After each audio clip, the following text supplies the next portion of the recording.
देखिए बच्चों, अच्छी स्थिति पर आप सभी को बता दिया गया है। निरक्षीय स्थिति पर आइए हम लोग पढ़ते हैं, थोड़ा कोऑपरेट कीजिएगा। यहाँ पर देखिए निरक्षीय है, दो बिंदु हुआ, एक का नाम ए, दूसरा का नाम बी। तो हम जैसा कि हम लिखते हैं ए बी एक द्विध्रुव निकाय है जो -q + q आवेश से मिलकर बना है। इन दोनों के बीच की जो अल्पतम दूरी होती है बच्चों होती है 2l। ये सारे विद्यार्थियों को मेरी ये बात समझ में आती है, मुझे पूर्ण विश्वास है। देखिए इन दोनों का टर्मिनल मध्य बिंदु, तो जो मध्य बिंदु होता है ये O है, इससे r मीटर की दूरी पर एक बिंदु P है। निरक्षीय का मतलब होता है बच्चे लंबवत, परपेंडिकुलर कंडीशन पर। तो यहाँ पर ये r मीटर की दूरी पर एक बिंदु है, राइट। अब देखिए इन दोनों को हम मिला दें, ऐसे इस तरह से मिला दिया जाता है। लाइन थोड़ा तिरछी हो गई है, देखिए ये मिला दिया गया, राइट बच्चों। तो आप लोग यही बोलते हैं, माना ए बी एक द्विध्रुव निकाय है जो -q + q आवेशों से मिलकर बना है। इनके बीच की अल्पतम दूरी 2l है। मध्य बिंदु O से r मीटर की दूरी पर एक बिंदु P है, राइट। अब देखिए इसको हम यहां से मिटाया। डियर स्टूडेंट्स, यहां से ध्यान से समझिएगा, ये हमारा L है और यहां से यहां तक की दूरी भी हमारी L है, राइट। क्यों? क्योंकि टोटल दूरी हमारी अगर 2l है तो आधी दूरी बेटा क्या हो जाएगी L, है ना। तो यहां पर L हो जाएगा। अब देखिए हमको ये वाले डिस्टेंस चाहिए।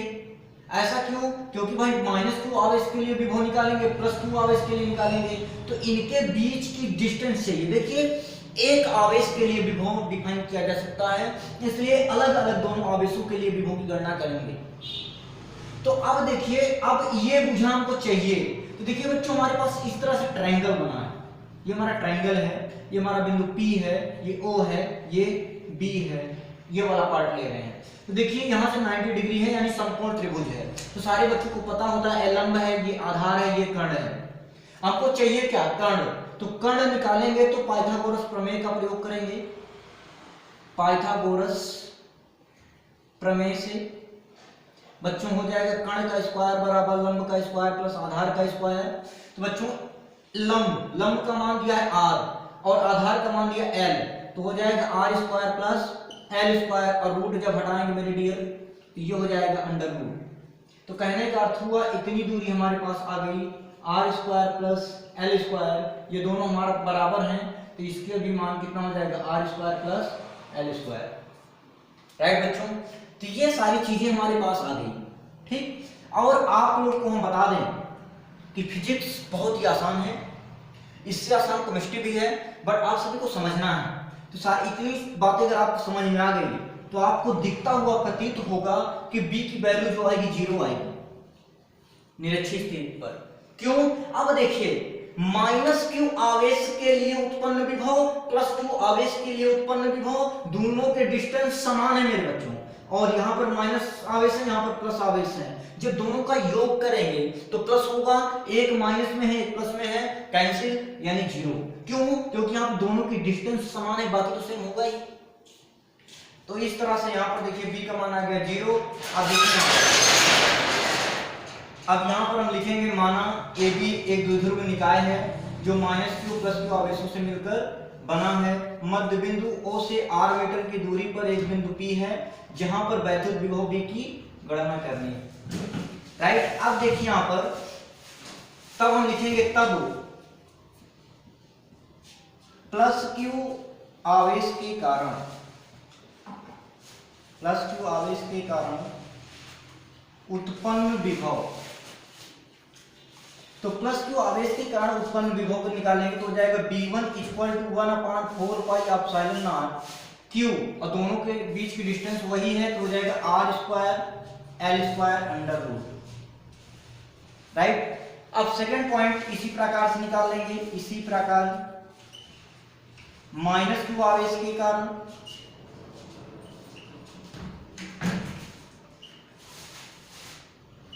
तो यहां पर देखिए v2 = हो जाएगा 1/4 पाई एप्सिलॉन नॉट, ये हो जाएगा -q/√r² + l स्क्वायर, राइट। अब देखिए बिंदु P पर टोटल विभव चाहिए हमको, तो यहां पर लिख देंगे बिंदु P पर कुल विभव, तो हो जाएगा B बराबर B1 प्लस B2। अब इसके आगे आप लोग देख रहे हैं B1 B2 का मान रख देंगे, तो B1 का मान हो जाएगा 1/4 pi epsilon not Q upon R square L square under root plus minus यहाँ पे हो जाएगा 1/4 pi epsilon not Q upon R square plus L square, right. अब देखिए दोनों समान हैं, ये आपस में कट के जीरो। कहने का अर्थ ये होगा बच्चों कि निरक्षीय स्थिति पर उत्पन्न विभव जो होगा वो शून्य होगा, राइट। तो आपको अक्षीय निरक्षीय के 4 पॉइंट बताए गए, E के लिए बताया गया, B के लिए बताया गया, यानी वैद्युत क्षेत्र के लिए बताया गया, वैद्युत विभव के लिए बताया गया। कंडीशन लगभग दोनों में वही था। देखिए जब वैद्युत क्षेत्र के लिए बताया गया था तो वैद्युत क्षेत्र के कारण विभव उत्पन्न किया जा रहा था। अब बच्चों यहाँ पर देखिए इन दोनों में डिफरेंस कितना है कि वैद्युत क्षेत्र जो था उसको हम निगेटिव नहीं लिए थे, क्योंकि जो भी एरिया होगा हमारा निगेटिव कभी नहीं हो सकता बच्चों, राइट। तो इस तरह से हम निरक्षीय स्थिति पर विभव का सूत्र निकाले हैं। इसको अपने आप से डिफाइन कीजिएगा बिना देखे हुए, क्योंकि फिर से आपको हम समझा दे रहे हैं ये हमारा निरक्षीय पॉइंट पर है। देखिए मैं आपको डायग्राम समझाता हूँ, बस डायग्राम ही मेन कंडीशन है इसमें। निरक्षीय स्थिति पर जो वैद्युत विभव की गणना करनी है वो हमारा द्विध्रुव के लिए करना है बच्चों। तो सर्वप्रथम पहले हम द्विध्रुव बनाएंगे। तो द्विध्रुव पे एक हमारा सिस्टम है, इसको मैंने AB बता दिया। AB एक हमारा द्विध्रुव निकाय है जो -Q, पहले -Q होता है, दूसरा +Q आवेशों से मिलकर बना है। इन दोनों के बीच की जो डिस्टेंस होती है बच्चों 2L होती है। अब यहाँ पर हम लिखते हैं मध्य बिंदु, क्योंकि मध्य बिंदु से ही अक्षीय और निरक्षीय का विवेचना की जाती है। तो इस प्रकार से देखिए यहाँ पर देखिए मध्य बिंदु हमारा हो गया O।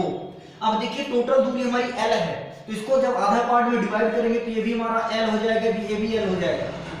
कह रहा मध्य बिंदु से R मीटर की दूरी पर एक बिंदु क्या है बच्चों P है, राइट। मध्य बिंदु से R मीटर की दूरी पर एक बिंदु P है जहां पर वैद्युत विभव की गणना करनी है, राइट। अब देखिए फिर हमको जाहिर सी बात है, ऐसा क्यों है ये सारी बात आप लोग जानते हो कि जो बिंदु आवेश के कारण वैद्युत विभव होता है 1/4 pi epsilon not Q by R, right. अब देखिए एक आवेश के लिए होता है, तो यहाँ पे कितने आवेश हैं, 2 आवेश हैं, तो दोनों आवेश के लिए अलग अलग निकालना पड़ेगा, है ना। अब देखिए जब -Q आवेश के लिए बिंदु P पर विभव निकालोगे, इसके बीच की डिस्टेंस पता ही नहीं है ना।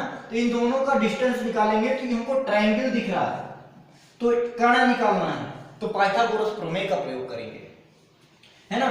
तो इस तरह से हम B1 का मान निकालेंगे, B2 का मान निकालेंगे, और लगभग सब बराबर है, केवल साइन का डिफरेंस है। तो साइन का डिफरेंस होने के लिए बच्चों जब दोनों असमान हो जाएंगे, लगभग सब बराबर होंगे, केवल साइन डिफरेंस होंगे, ऐसे कंडीशन में हमारा विभव शून्य हो जाएगा।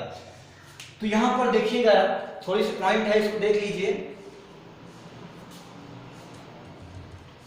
कहां गया मैं लिख नहीं रहा, खैर छोड़िए। देखिए समझदारी की बात यह है कि हमने द्विध्रुव के कारण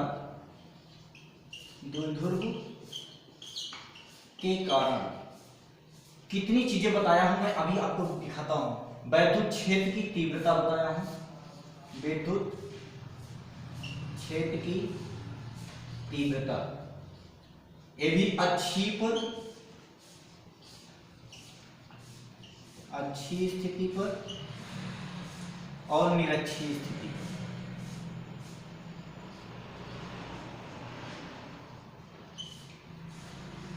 राइट बच्चों।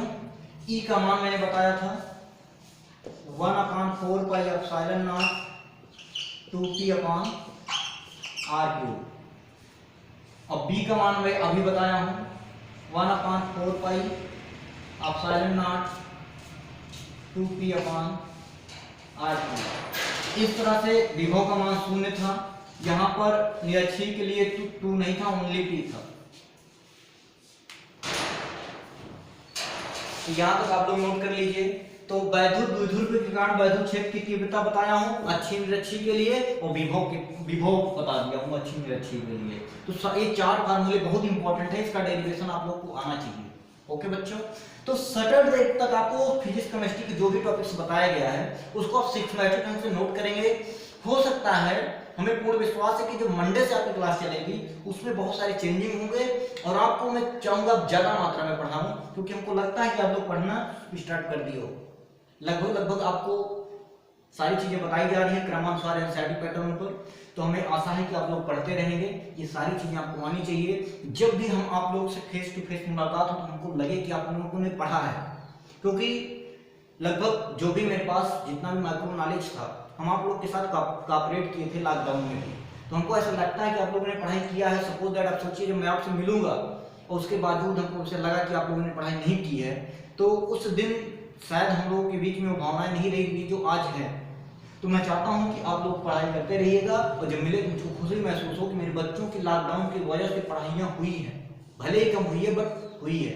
राइट बच्चों, तो आज से यहीं final. Okay dear, good luck.